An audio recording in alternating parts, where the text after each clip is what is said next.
You ever have one of those brilliant, life-changing plans that just sits there, gathering dust? Yeah, we're going to talk about that today.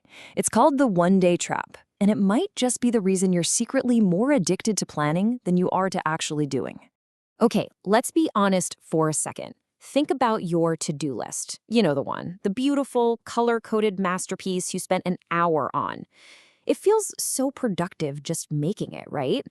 But then a week goes by, you look at it again, and it kind of feels less like a plan and more like a really optimistic novel starring someone who isn't you. And look, if that hits a little too close to home, you are definitely not alone. It's this all too common cycle, isn't it? You get this huge surge of motivation, you make the perfect plan, you daydream about the amazing results, and then the actual action part gets punted to tomorrow. It can feel like this impossible loop you just can't seem to break.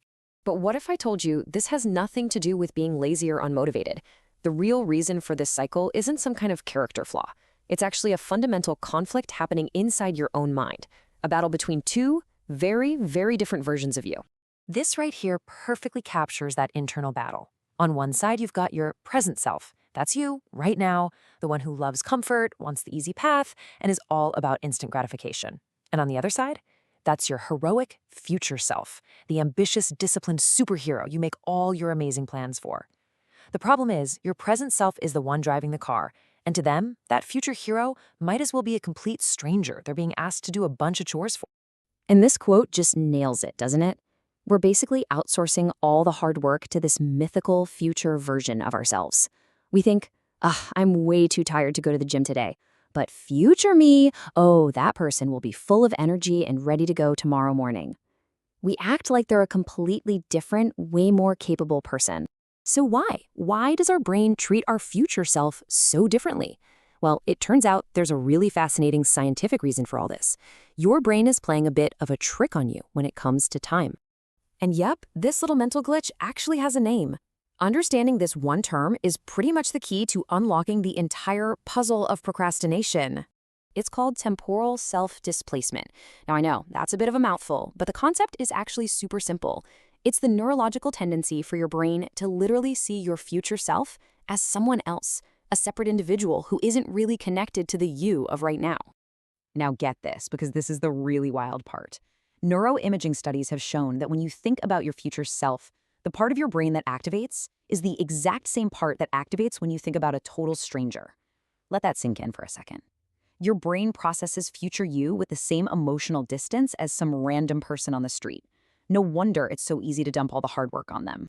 So let's bring this back from brain scans to our actual daily lives, because this weird little neurological quirk is the direct cause of one of the most frustrating feelings there is, that huge gap between what we intend to do and what we actually do.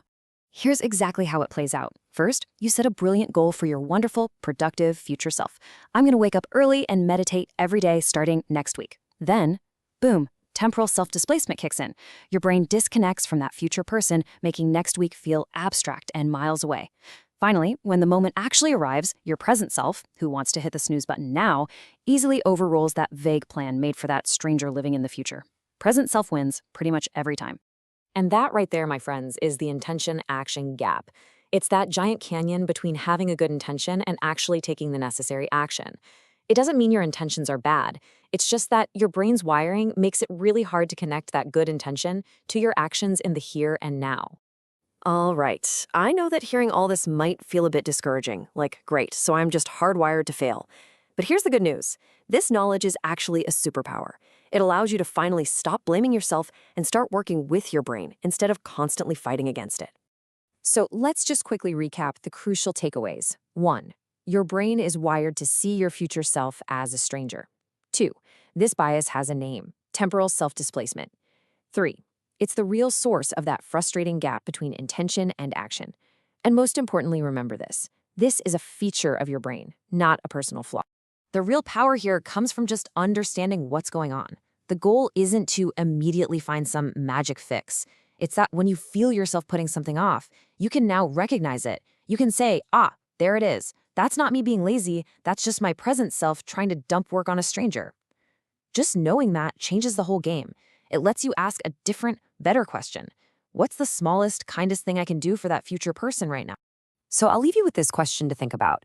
If your future self really is a stranger to your brain, what's one small thing you can do today to introduce yourself? How can you start bridging that gap and treating your future self less like a stranger and more like a friend you're trying to set up for success?